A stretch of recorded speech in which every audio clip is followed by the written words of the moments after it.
하나님의 말씀은 히브리서 11장 1절에서 2절입니다. 신약 364쪽입니다. 믿음은 바라는 것들의 실상이요 보이지 않는 것들의 증거니 선진들이 이로써 증거를 얻었느니라. 아멘.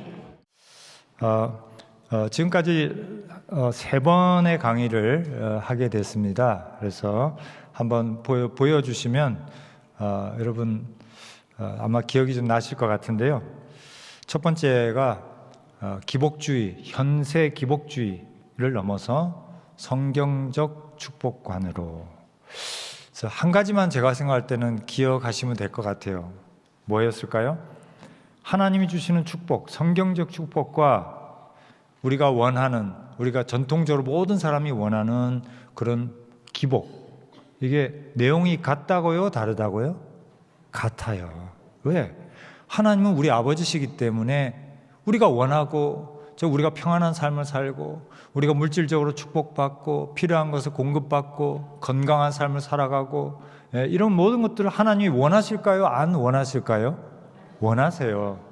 오해하시면 안 돼요. 하나님은 내가 원하는 걸 안 주실 거야. 이거는 오해라고 생각하고요.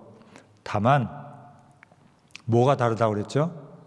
축복을 주시는 순서가 다르다는 거 꼭 기억하시고, 우리 천하를 얻고도 내 생명을 잃으면 무슨 소용이 있겠냐 말씀하시지 않습니까? 내가 이 땅에서 잘 떵떵거리고 호의호식 하더라도 지옥 가면은 무슨 의미가 있겠냐는 거죠. 그래서 우리는 먼저 영적인 복을 얻어야 되겠고요. 먼저 구원을 받아야 되겠고요. 먼저 하나님 나라에 쓰임받는 사람이 되어야 되겠어요. 여러분 자녀들이 성공하기 원하시잖아요. 어떤 성공을 원하세요? 정말 고액 자산가가 돼가지고 그냥 사람들에게 영향력 있게 막 회사를 운영하고 멋있고 좋죠. 그러나 저는 저희 아이들이 베드로처럼 됐으면 좋겠어요.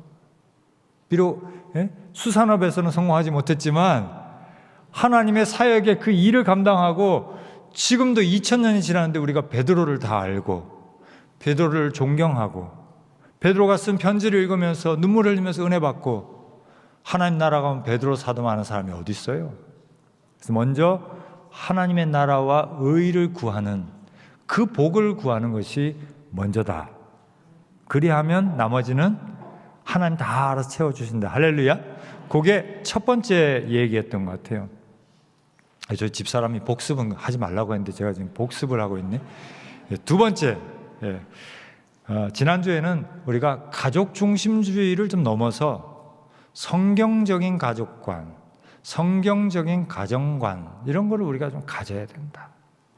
한국 사람들이 가족에 대해서 우리가 끔찍하게 잘하지 않습니까? 그렇죠? 특히 어머님들 정말 자녀를 위해서 모든 것을 다 희생하시잖아요. 그래서 요즘은 또 캥거루족이 많지 않습니까? 고등학교 졸업하고 대학 졸업했는데도 엄마 아빠가 너무 좋아서 떠나지 않고 엄마 품에 사는 많은 젊은이들이 있지 않습니까? 그래도 사랑하고 돌봐주고 끝까지 책임.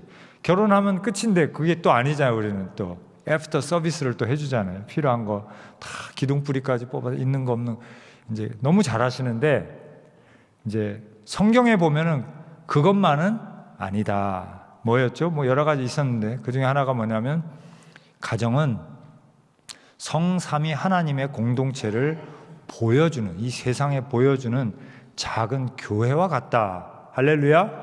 그래서 그리스도께서 교회를 사랑하시듯이 남편은 우리 아내들 사랑해야 되는 거예요. 어떻게 사랑해? 그리스도께서 사랑하듯이 사랑해야 되는 겁니다. 할렐루야. 그렇게 함으로써 사람들이 이웃 사람들이 다른 사람들이 세상 사람들이 야 니네 가정을 어떻게 그렇게 사랑하냐? 니네 가정은 항상 그렇게 웃음꽃이 만발하냐? 너희 가정은 어떻게 그렇게 행복하냐? 너희 자녀들은 어떻게 부모를 이렇게 공경하냐? 어떻게 되냐? 이거를 물어볼 수 있어야 됩니다. 할렐루야. 그게 성경적 가정이에요. 여러분의 가정이 교회 되시길 바랍니다. 할렐루야. 그리고 또 뭐 여러 가지 있었지만 하나 기억나는 것은 내 자식만 가족이라고요? 아닙니다. 예수님 말씀하신 거 기억나시죠? 우리 요한에게 보라 내 어머니라. 어머니에게는 보소서 아들입니다. 여러분 기억하세요. 우리 한국의 문제가 뭐냐면 내 자식은 내 자식이고 남의 자식은 내 자식 아님. 요게 문제라는 거예요. 그렇죠? 그거는 성경적이 아니고, 자 따라 해보실까요? 왜 처음 듣는 듯한 표정을 하고 계시는지 모르겠네. 분명히 우리 지난주 얘기했는데, 따라 해보시기 바랍니다. 남의 자식이 내 자식입니다. 확실해요? 확실해요? 아멘? 그렇게 실천하시기를 바랍니다. 남의 자식 눈물 흘릴 때 여러분이 내 자식이다 생각하고 안아주시고 기도해 주시고 도와주시기 바랍니다. 자, 다음 해볼까요? 외국인도 내 자식이다. 피부색이 조금 다르다고 여러분 차별하시면 안 되고 하나님께서 주신 내 자식이다. 그렇게 사랑해 주신다면 하나님이 기뻐하실 거예요. 그것이 성경적 가족관인 줄 믿습니다. 오늘은 세 번째 마지막 시간이라 제가 시계 안 보고 또 부를 게 아니기 때문에 제가 이제 편안한 마음으로 말씀을 전하려고 하니까 여러분 편안하게 앉아서 오랫도록 말씀 들으시기 바랍니다. 자, 세 번째 오늘 우리가 함께 공부했으면 하는 것은 우리의 현실관이에요. 한번 따라해 보실까요? 체험주의를 넘어서 성경적 현실관으로. 자, 아까 말씀을 읽었죠? 다시 한번 말씀을 읽겠습니다. 시작. 믿음은 바라는 것들의 실상이요 보이지 않는 것들의 증거니 선진들이 이로써 증거를 얻었느니라. 아멘. 히브리서 11장 1절 2절 말씀. 그렇습니다. 자, 하나 좀 여쭤보겠습니다. 지금 여러분에게 가장 큰 현실이 무엇인지 궁금합니다. 지금 우리 권사님들, 우리 장로님들, 우리 또 청년들, 우리 또 뒤에 앉아 계신 분들에게 가장 큰 현실이 뭘까요?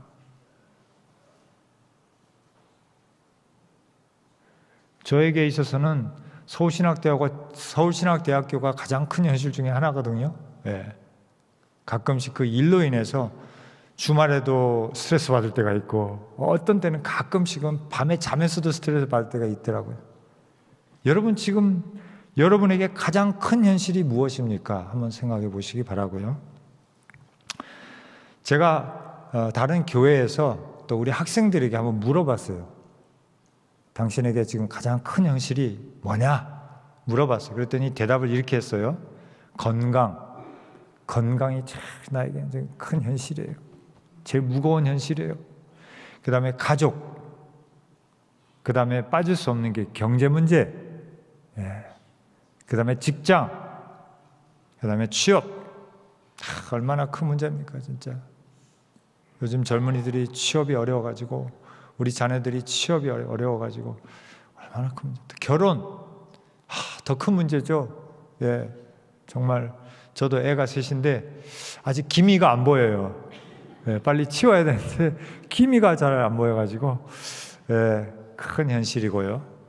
그 다음에 자녀 문제, 그 다음에 내 인생 이렇게 쓴 사람들도 있더라고요. 내 인생이 제일 큰 현실이지. 쓴 사람도 있습니다. 자, 그러면 성경이 우리에게 가르쳐주는 성경에 나오는 가장 큰 현실이 뭐라고 생각하세요? 네? 뭐라고요? 크게 소신 있게 말씀해 주세요. 예? 아니요, 제가 못 들어서 다시 여쭤보는 거예요. 아유, 하나님, 할렐루야, 박수 한번 해주세요. 맞습니다. 오늘 이것만 배우시면 이제 귀가하셔도 좋아요. 여러분 잘 새기시고. 자, 그러면 다음 질문 한번 드려볼게요. 그럼 왜 하나님이 가장 큰 현실이라고 말할 수 있을까요? 한번 우리 생각을 해보십시다. 지금 정말 수많은 현실의 무게가 우리를 지금 누르고 있어요. 어쩌면은 지금 예배드리고 있는 우리 어깨에도 우리 머리에도 지금 이게 눌려 있는 경우가 있어요. 사업하시는 분은 사업하시는 대로, 그죠? 직장생활 하시는 분은 직장생활 하시는 대로, 자녀가 있는 분은 있는 분대로, 없는 분은 없는 분대로 이 무게가 너무 큰데, 그럼에도 불구하고 왜 하나님이 가장 큰 현실이다 이렇게 얘기할 수가 있을까요? 제가 곰곰이 생각해 봤는데 3가지 이유가 있어요. 첫 번째는 4가지네요. 고맙습니다. 저는 3가지인 줄 알았는데 4가지를 비춰주시네. 첫 번째, 하나님이 현실을 창조하셨어요. 여러분, 우리가 살아가는 이 현실 누가 주신 거예요? 살아가고 있는 우리 인생 누가 주셨어요? 하나님이 다 주신 거예요. 하나님이 다 아시는 겁니다. 할렐루야. 예. 차가 옛날에 그 미국에서 포드 자동차가 최초로 만들어져서 돌돌돌 굴러가다가 섰어요. 어느 할아버지가 지나가다가 내려가지고, 예? 할아버지 연세 지긋한 할아버지가 젊은 운전자에게 그쪽이 그 뚜껑을 한번 열어보세요. 내가 한번 봐줄게. 그러니까 아니 할아버지가 이런 최신 기계를 어떻게 알아? 예, 그래가지고 참나 그랬더니 한번 열어보시라고. 그래가지고 뚝딱뚝딱 하니까는 시동 걸어보시라고. 부르릉 시동이 걸리는 거예요. 아니 할아버지가 어떻게 이런 최첨단 기계를 아시지? 그랬더니 자기소개는 내 이름은 헨리 포드예요. 내가 이 자동차를 만든 사람이에요. 그렇게 얘기했다는 거 아닙니까? 여러분, 나이 드신 분들 무시하면 안 됩니다. 네, 근데 마찬가지로 하나님께서 여러분 현실을 다 만드신 분이기 때문에 하나님 여러분 현실을 알고 계세요? 모르고 계세요? 다 알고 계세요. 그러니까 여러분, 그러니까 하나님이 우리보다 이 현실이 어떻게 돌아가는지를 잘 알고 계시다. 현실을 주신 분이다라는 것이고, 두 번째는 하나님 지금 어디 계시죠? 하나님은 어디 계시죠? 하늘에 계시죠? 예. 하나님 아버지는 여기 신학교 나오셨나 다? 서울신대에서 만난 것 같기도 하고, 예, 너무 잘하시네요. 예, 하나님은 하늘에도 계시지만, 그죠? 예, 우리 마음에도 계시고 너희와 함께 계시고, 지금 우리 예배드리는 이 아름다운 성전 이 속에 우리와 함께 정말 우리의 이 예배를 기뻐 받으시는 하나님이 함께 하신 줄 믿습니다. 우리 그런 의미에서 우리 하나님께 뜨거운 감사의 박수 한번 드릴게요. 하나님 감사합니다. 우리와 함께 계셔서 감사합니다. 예. 하나님은 그냥 이역만리 멀리 천국에서 우리를 이렇게 내려다보는 분이 아니시고요. 성령 하나님께서 우리에게 오셔서 우리와 함께 계시고 우리 안에 계시고 우리 자신을 우리의 육체를 성전으로 만드시고, 그죠? 우리 안에서 우리를 위해서 중보하시고 우리를 인도하시고 우리 격려하시고 우리의 마음을 뜨겁게 하시고 하나님의 사랑을 부어주시는 하나님이 여기에 계신 줄, 우리 가운데 송현교회에 계신 줄 믿습니다. 하나님이 함께 하시는데 뭐 걱정이야. 함께 그래서 따라해 보실까요? 하나님과 나는 운명 공동체. 네, 감사합니다. 세 번째, 하나님이 현실을 변화시켜 주시기 때문에 하나님이 가장 큰 현실인 거예요. 여러분, 하나님이 현실을 변화시키세요? 아니면 변화시킬 수 없어요? 확실합니까? 하나님이 현실을 변화시키시기 때문에 우리가 보이는 현실이 아니라 하나님의 현실을 우리가 바라보려고 하는 거예요. 그죠? 믿음은 바라는 것들의 실상이고, 그렇죠? 보이지 않는 것들의 증거라고 얘기했어요. 우리가 아무것도 아니지만 하나님께서 주시는 약속을 붙들고 가면 하나님의 그 역사가 현실의 변화가 일어난다라는 거죠. 그래서 하나님이 가장 큰 현실이라는 거예요. 그래서 마치 그 풍랑이 있는 바다에 제자들이 막 이렇게 가는데 풍랑이 너무 거세니까 너무 두렵고 너무 힘들고, 그렇게 할 때 예수님을 깨웠잖아요. 주님, 우리 죽게 됐어요. 예수님, 죄송합니다. 이렇게밖에 안 됐어요. 이럴 때 예수님 뭐라고 그래요? 예수님이 확 짜증내셨어요. 왜?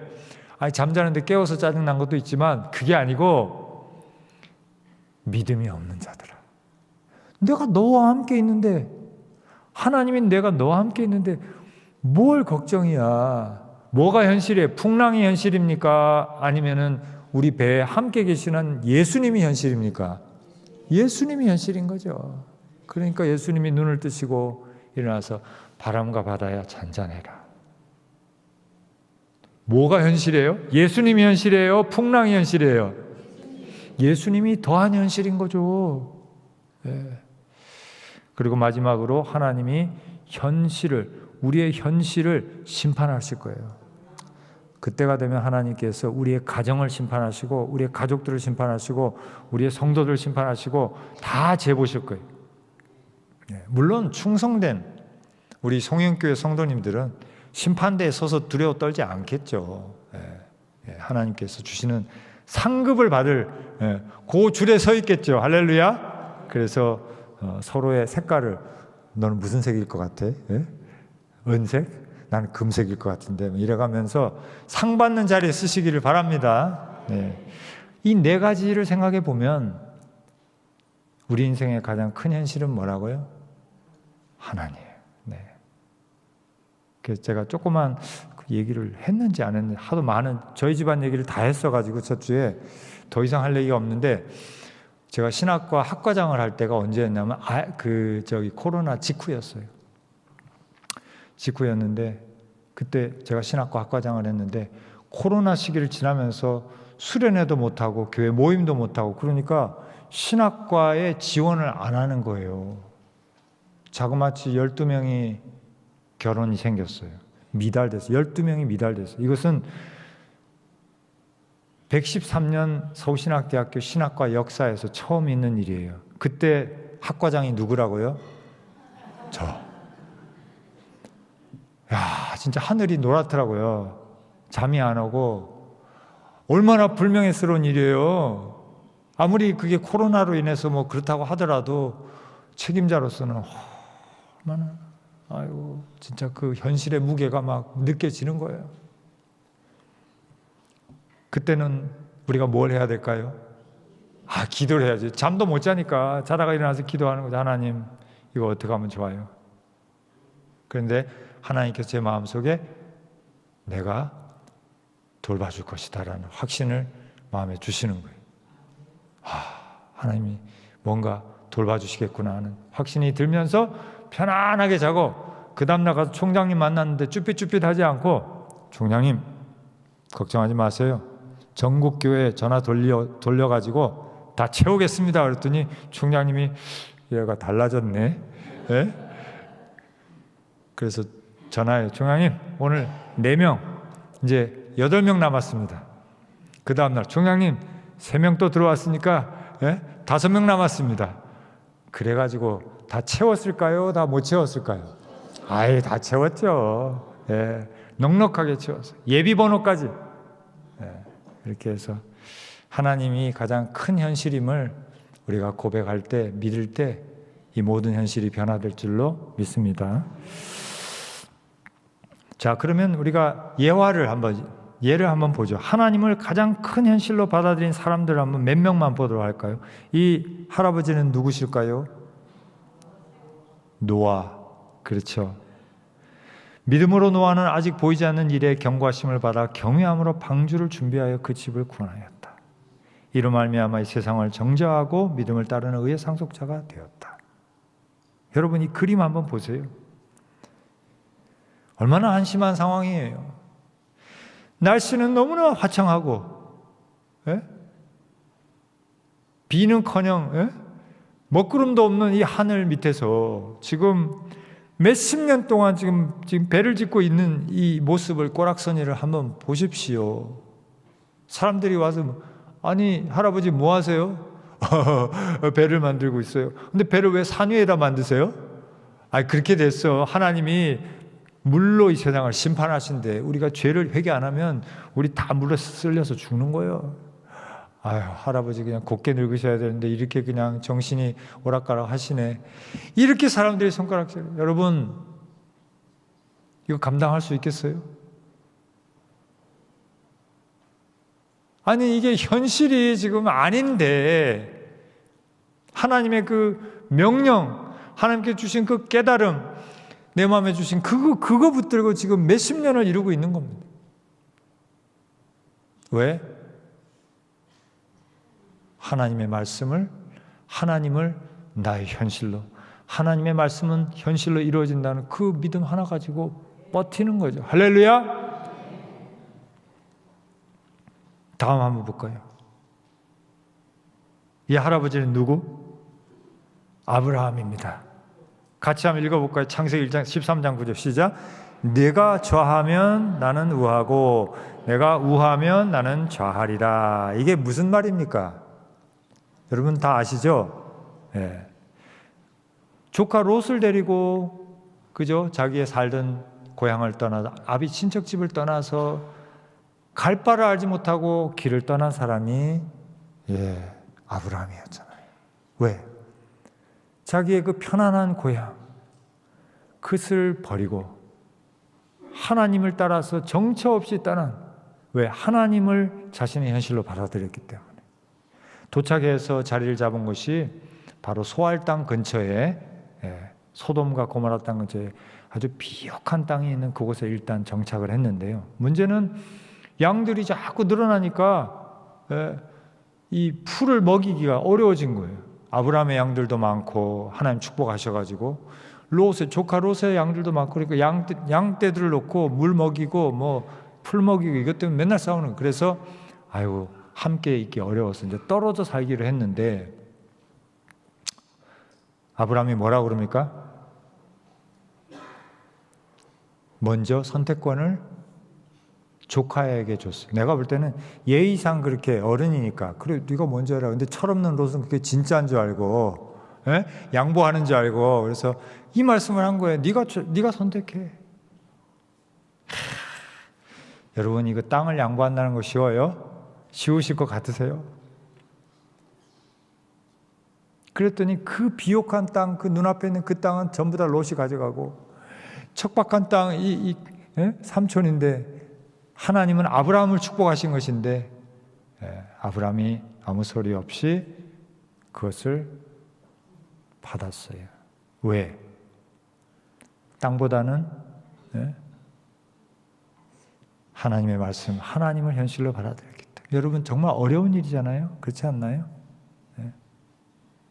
땅이 두 개가 있는데 하나는 강남, 저기 서울 강남에 있고 하나는 송현동도 엄청 좋아졌어요. 있는데 여러분, 아니 나이도 많고 내가 먼저 해야지 선택을 해야 되는데 조카에게 양보하는 아브라함의 모습. 두 번째는 뭐냐면요, 그 롯이 또 사고를 쳐가지고 사고를 친 거, 본인이 사고 친 건 아닌데 사고를 당해가지고 끌려가가지고 인질이 되고 막 이렇게 됐잖아요. 그때 자기 집에서 길러온 그 군사들, 자기 모든 남자들 데리고 가서 정말 목숨 걸고 가서 롯과 모든 빼앗긴 소돔과 고모라의 사람들과 또 재산, 귀중품들을 다 찾아왔어요. 그때 그 왕들이 너무 고마워가지고 아브라함에게 모든 것을 다 가져라 그랬어요. 우리를 이렇게 구원해 줬으니까 다 가져라. 그랬더니 너무 놀랍게도 이런 대답을 했어요. 아브라함이. 읽어볼까요? 14장 23절 시작. 내게 속한 것은 실 한 오락이나 들매 한 가닥도 내가 가지지 아니하여. 뭐라고 얘기하는 겁니까? 하나님이 주신 것만을 내가 받겠습니다. 하나님이 주시는 돈만을 내가 받겠습니다. 여러분 이게 쉬운 일이에요. 거저 주겠다는, 내가 받아도 되잖아요. 목숨 걸고 가서 내가 되찾아온 건데 받아도 될 것 같은데, 아브라함은 여러분 때문에 내가 치부하였다, 부자 됐다는 말씀을 듣기보다는 저는 하나님이 주시는 것만을 받을게요. 여러분 아무 돈이나 받으면 될까요? 안 되겠죠. 이것이 아브라함의 위대함이에요. 근데 하나님이 이거 보시고 너무 기쁘셨던 것 같아요. 돈보다도 땅보다도 하나님의 현실을, 하나님의 말씀을 더 소중히 여겼기 때문에 하나님이 너무 좋으셔가지고 꿈에 나타나서 뭐라고 말씀하신지 아세요? 아브라함아, 아브라함아, 나는 너의 방패요, 나는 너의 상급이다. 하나님을 선택한, 땅보다도 돈보다 하나님을 선택한 아브라함에게 하나님이 내가 너를 지킬 것이고 내가 너의 상급이 되겠다. 야. 여러분, 이건희 회장님이 10억 준다면 너무 좋겠죠. 그죠? 우리 송영교회 10억짜리 새로 우리 비전센터 지어진다면 좋겠죠. 그런데 만약에 그게 아니라 우리 이건희 회장이 아니라 지금 이재용 회장이죠. 지금은 이재용 회장이 그게 아니라 제가 송영교회 출석하고 송영교회 섬기겠습니다. 이러면 더 좋지 않겠어요? 네. 그러니까요. 하나님이 그런 축복을 주셨어요. 넘어가겠습니다. 이 젊은이는 누구? 창세기 39장 요셉. 정말 요셉. 여러분, 요셉 아시잖아요. 뭐 길게 얘기할 필요 없잖아요. 요셉은 형님들에게 배신당하고 가족들에게 배신당하고 팔려가지고 정말 멀고 먼 타향에 가서 종살이를 했잖아요. 종살이를 했는데 또 뭐 이렇게 그 보디발 경호대장 집에서 종살이를 했는데 그 집 사모님이 또 그냥 이 예쁘장하게 생기니까 그냥 이렇게 꼬셔가지고 매일 그냥 괴롭혔는데 그걸 어떻게 해요? 받아들였어요? 사모님께 잘 보여서 내가 어떻게 그냥 살아날 길을 좀 아니죠? 뭐라고 얘기했으면 같이 읽어보겠습니다. 시작. 내가 어찌 이 큰 악을 행하여 하나님께 죄를 지으리까? 아니, 이 젊은이가 뭐 가진 게 있다고? 지가 뭐라고? 얘한테 무슨 미래가 있어요? 남의 나라 노예 생활하고 있는 거예요. 잘해야 집사야, 집사. 교회 집사님이 아니고 집에서 시종으로 일하는 사람이에요. 그게 최고인데 그걸 지금 잃어버린 거예요. 지금 감옥에 넣어버렸어요. 사모님이 화가 나가지고 무고해가지고 이 젊은이에게 뭐가 남았어요? 그런데 뭘 붙잡고 있어요? 내가 어찌 하나님 앞에 죄를 지켰습니까? 하나님이 나의 현실. 다른 건 다 망했어요. 나는 전과자가 됐고 외국에 살 때는 종으로 살고 있는데 하나님이 나의 현실이다. 하나님 나의 미래다. 요거 아직 안 놓고 있는 거예요. 그죠? 할렐루야. 여러분, 현실이 다 망가지고 무너질 수 있고요. 지금 우리 한국 경제도 보니까 지금 벼랑 끝에 있어요. 그죠? 환율은 1,500원을 넘었고 기업들은 지금 정말 소규모 자영업자들은 지금 빚더미에서 지금 이자도 못 내는 이런 어려운 상황 가운데 있고 너무나 어려운 상황 가운데 있어요. 너무나 불안한 상황 가운데 있어요. 그러나 우리가 붙들 것은 뭐라고요? 우리의 현실이신 하나님을 붙들면 하나님께서 붙들어 주실 줄 믿습니다. 넘어가겠습니다. 네 번째는 정말 대책 없는 분인데요. 이 할아버지는 누구? 모세. 여러분, 저는 상상이 안 돼요. 이 서해 바다 앞에 가가지고 여러분 막대기 하나 들고 한번 외쳐보세요. 서해야 갈라져라! 한번 외쳐보세요. 지나간 사람들이 뭐라고 그러겠어요? 아니, 이게 어떻게, 이건 자연의 법칙인데, 자연의 법칙을 거슬러서 지금 말 알아듣지 못하는 지금 바닷물에 대고 지금 뭐 하는 겁니까? 아유, 진짜. 강대국 이집트로부터 그 강대국 경제의 기반이 되는 그 노예들을 해방시켜? 정말 어처구니가 없는 짓이죠. 정말 우리 송현교회 또 여러분들의 자녀들 중에 이런 믿음을 가지고 쓰임받는 자녀들이 나오게 되기를 주님의 이름으로 축원합니다. 이 불가능한 일을 하나님은 모세를 통해서 하셨어요. 왜? 하나님은 자연 법칙도 필요하면은 깨트리시고 구부리실 수 있는 자연 법칙을 만드신 분이기 때문에 그런 전능하신 하나님임을 우리가 믿어야 될 줄로 믿습니다. 넘어가죠. 이 소녀는 누구? 다윗, 그렇죠. 제가 찾아보니까 정확하게 다윗이 이때 몇 살인지 모르겠는데 10대쯤 된 것 같아요. 한 번도 전쟁에 나가본 적이 없는 한 15살 정도 되는 소년인 거예요. 물론 15살 소년이 무섭긴 무섭죠, 요즘에. 예, 중학생들 무서워요. 그런데 그래도 그렇지 골리앗 장군 앞에서 특수부대, 예? 특수부대의 장군인데 이 장군 앞에서 이렇게 지금 얘기를 하는 겁니다. 한번 읽어볼까요? 너는, 시작. 너는 칼과 창과 단창으로 내게 나오거니와 나는 만군의 여호와의 이름 곧 내가 모욕하는 이스라엘 군대의 하나님의 이름으로 너에게 나아가노라. 아멘. 지금 다윗에게는 뭐가 더 큰 현실의 무게인 거예요? 내 앞에 있는 그 어마어마한 골리앗입니까? 아니면 내 뒤에 계시는 보이지 않는 하나님이십니까? 하나님이 그에게는 현실이었던 거예요. 왜? 양치기 할 때 외로울 때 나를 위로해 주신 분, 양들이 그 짐승에 사로잡혀 찢길 때 나에게 용기를 주신 분,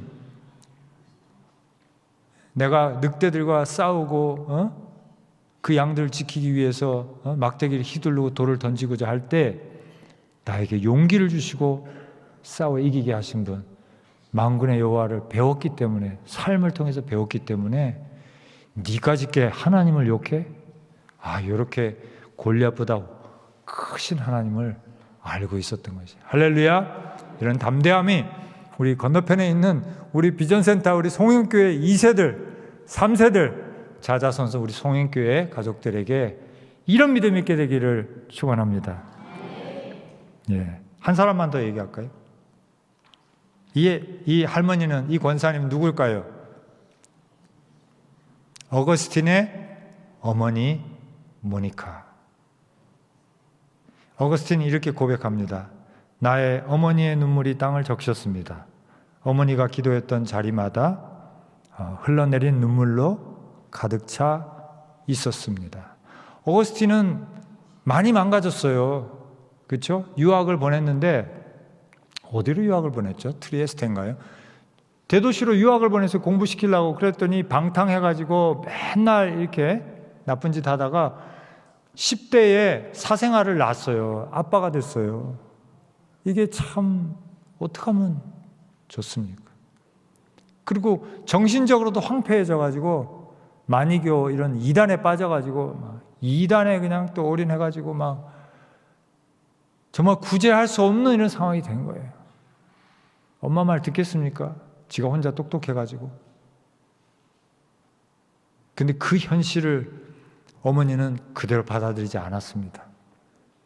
하나님께서 이 어거스틴을 구원하시고 사용하시고 하나님의 도구로 쓰실 것을 바라봤어요. 믿음의 눈으로 바라보고 기도를 쉬지 않았습니다. 할렐루야. 나중에 어떻게 됐습니까? 이 탕자 어거스틴이 성 어거스틴, 이 기독교 신학의 역사에서 가장 위대한 인물 중에 한 사람이 된 거예요. 그것이 바로 모니카의 어머니의 현실관이었어요. 이 방탕한 대책 없는 고통받는 이 자식의 현실도 현실이지만 이것을 변화시킬 하나님의 더 크신 능력을 바라봤기 때문에 포기하지 않고 끝까지 기도한 줄 믿습니다. 그래서 어거스틴의 고백록을 읽어보면은 거기에 어머니와의 대화가 나와요. 나오면서 이제 어거스틴이 철이 들고 신앙을 갖게 되었고 주님께 완전히 헌신하게 되었을 때 어머님과 천국에 대해서 얘기하는 대화가 나옵니다. 할렐루야. 예, 여러분 우리 송영교회는 우리 자녀들, 우리 자식들을 위해서, 우리 2세들을 위해서, 모든 2세들을 위해서 이런 기도를 드리시는 우리 권사님들, 장로님들, 집사님 되시기를 바랍니다. 아멘. 자, 그러면 나의 지금 현실관이 어디쯤 있나 한번 좀 생각 좀 해보죠. 여러분의 현실관은 지금 어디쯤 계실까요? 한번 제가 3가지로 한번 정리를 해봤어요. 첫 번째, 체험주의 현실관. 이게 뭐냐면 내가 지금 체험하고 있는 현실이 제일 큰 거예요. 내가 지금 경제적으로 힘들고 또는 몸이 아프고 또는 가족들이 그냥 고통받는 이런 모든 것들이 이게 너무 커 그냥. 거기에 눌려 있는 거예요. 그게 전부야, 내 현실의 전부. 여기 그림 보시면은 하나님과 나 관계는 지금 점점점점점 돼 있죠.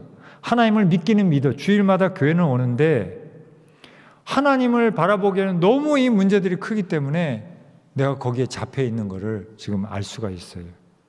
예. 이런 사람들이 적을까요? 많을까요? 많을 것 같아요. 예수님을 믿는데 그 현실의 문제들이 너무 크기 때문에 하나님이 그 뒤에서 멀리 아득하게 보이는 거죠. 두 번째는 어떤 사람들이 있을까요? 성경적 믿음의 현실관. 우리가 지금 봤던 그런 노아와 그죠? 아브라함과 모세와 그 다음에 요셉과 이런 다윗과 이런 사람들의 현실관이 뭐예요? 하나님을 나의 현실로 받아들이는 현실관이. 나에게 지금 제일 가까운 현실이 누구예요? 뭐예요? 하나님. 다른 문제도 있어요. 경제 문제도 있죠. 예. 원수들도 나를 해코지 하고 있고 자녀들의 문제도 하나도 풀리지 않고 남아 있습니다. 인간관계도 늘 나를 고통스럽게 하는 있습니다. 있지만은 누가 제일 가까운 현실이라고요? 하나님의 현실. 그래서 하나님께 늘 기도하면서 그 현실을 극복해 나가고 고쳐나가는 그러한 성도들의 모습이죠. 여러분 이런 현실관 가지고 계시죠? 예, 오늘부터 이런 현실관으로 완전히 갈아타시길 바랍니다. 네. 그 다음에 한 가지 더 제가 생각을 해봤어요. 이건 뭐냐?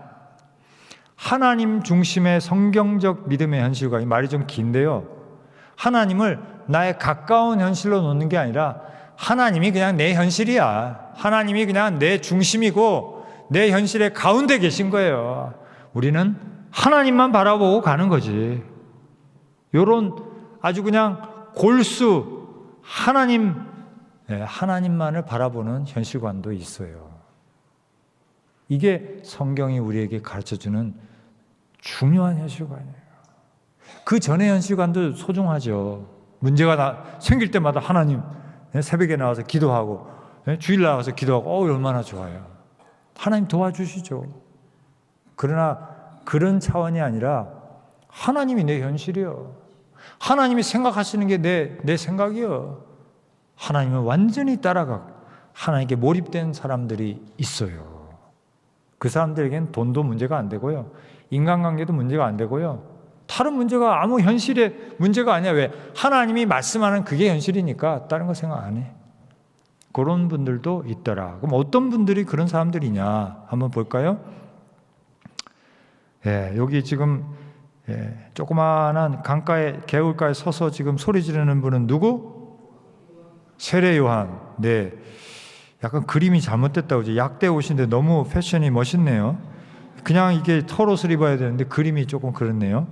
같이 한번 읽어보겠습니다. 시작. 광야에 외치는 자의 소리가 있어 이르되 너희는 주의 길을 준비하라. 그의 오실 길을 곧게 하라. 여러분 세례 요한에게 사생활이 있었을까요? 예? 세례 요한에게 다른 계획이 있었을까요? 아무것도 없어. 그는 어린 시절부터 뭐예요? 우리에게 오실 구세주 예수 그리스도 메시아를 준비하는 사명. 다시 말하면 사람들에게 회개의 복음을 전파해서 우리가 죄인이다. 메시아가 오지 않는 이유가 여러분들 죄 때문이다. 회개해야지 된다. 그거를 가르친 분이죠. 거기에 그냥 올인했어요. 다른 계획이 없어요. 다른 현실에 무슨 문제가 먹는 거? 경제 문제? 아니 세례요한이 경제 문제가 어디 있어요? 여러분 아시잖아요. 지나가다가 나무 열매 있으면 따먹고 지나가다가 벌통 있으면은 이렇게 해가지고 그래서 우리는 석청을 먹었다고 그 비싼 걸 먹었냐 이러는데 그게 아니고 그런 것만 집어 먹었다는 거예요. 주워 먹었다는 거지. 이런 분들은 뭐예요? 오직 하나님만이 그들에게 현실이었던 소리. 다음 한번 볼까요? 이 앞머리가 살짝 벗어진 이 아저씨는 누구? 사도 바울. 예, 그렇죠. 같이 한번 읽어보겠습니다. 시작. 내가 그리스도와 함께 십자가에 못 박혔나니 그런즉 이제는 내가 사는 것이 아니요 오직 내 안에 그리스도께서 사시는 것이라. 조금 더 해볼까요? 같이. 이제 내가 육체 가운데 사는 것은 나를 사랑하사 나를 위하여 자기 몸을 버리신 하나님의 아들을 믿는 믿음 안에서 사는 것이라. 할렐루야. 여러분, 이 고백을 한번 보세요. 그전에는 어떻게 살았는지 모르겠지만 지금 사도 바울은 어떻게 살아요? 내 인생 예수 그리스도와 함께 십자가에 못 박았어. 이제 내가 앞으로 살아가는 계획이 뭐가 있냐고? 나는 하나님이 주신 그 이방인 선교의 사명, 그거 내 마음에 품고 거기에 올인해서 모든 걸 바치고 가는 거야. 다른 거 없어. 네? 이제 내가 사는 것은 나를 위하여 모든 것을 주신, 생명까지 주신 하나님의 아들, 그분 위해 사는 거지. 여기에 사생활이 있어요, 사도 바울? 네? 없어요. 다른 계획이 있어요? 없어요. 계획이 하나밖에 없어요.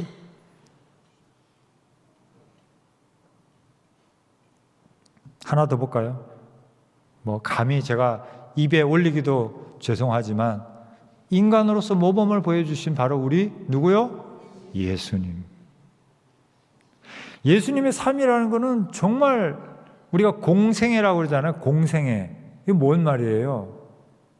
예수님은 항상 구약 성경에서 예언한 그 자리에, 그 장소에 가야 되는 거예요. 가서 그 일을 하셔야 되는 거예요. 항상 기도하면서 하나님께서 명령하신 그 일을 따라가는 게 일생을 바치는 거예요. 매 시간, 매 순간 스케줄이. 어떻게 이렇게 살으셨을까? 마지막 딱 하나님께 버림받는 것이 너무 마음 아파서 지금 이렇게 겟세마네 동산에서 기도하시는 거예요. 이런 기도 드린 적이 없을 거예요, 아마 우리 주님은. 아버지요, 만일 아버지의 뜻이거든 이 잔을 내게서 옮기시옵소서. 아버지께 버림받고 저주받고 형벌받고 죄인으로서 죽는 이것이 너무나 고통스러워. 그러나 내 원대로 맛이 없고 아버지 원대로 해주세요. 마지막까지도 아버지께 순종하는. 예수님이 다른 계획이 있으셨을까요? 예? 다른 현실이 있었을까요? 없죠. 하나님과 하나님의 주신 그 명령, 너가 인류 구원을 위해서 내가 창조한 내 자식들, 사람들을 구원하기 위해서 네가 그 십자가를 져야 되겠다. 네가 어린 양의 제사를 드려야 되겠다. 그거에 올인하신 분이죠. 여러분, 어떤 현실관을 갖고 싶으십니까? 내가 체험하는 현실, 지금 내가 겪고 있는 이 현실이 현실이지 뭐야? 이렇게 갈 겁니까? 믿음 없는 사람처럼? 아니면 두 번째로 그게 아니고 하나님이 최고의 현실이요. 하나님을 바라봐야지. 어떤 풍랑이 와도 하나님과 먼저 얘기하고 하나님을 바라보면 되는 거예요. 그렇게 가실 겁니까? 아니면 더 나아가서 나한테 현실은 딴 게 없어. 하나님이 현실이지. 나한테 무슨 다른 현실이 있어. 내가 딴 주머니 찰 아무 이유가 없지.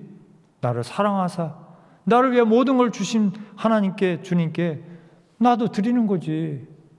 네? 사랑으로 하나님께 모든 것을 올인하는 여러분이 되시겠습니까? 자, 1번 한번 손 들어보실까요? 손 잘 드셔야 돼. 다행히 아무도 안 드셨어요. 2번. 예. 겸손하게 2번 드신 분도 있고. 자, 3번. 네. 예. 왜? 사지선다행이 아니고 삼지선다행인데 왜 4번 기다리세요? 예. 여러분, 우리 송영교회는 기독교적 현실관, 성경적 현실관, 하나님을 최고의 현실로 받아들이고 현실을 만들어가는 여러분 되시기를 바랍니다. 한 가지 말씀. 너무 감사한 건 뭐냐면은 여러분이 하나님을 최고의 현실로 받아들일 때 어떤 일이 축복이 주어지냐. 아까 그 표를 한번 보실까요? 세 번째 표. 나의 현실과는 3. 한번 보여주실까요?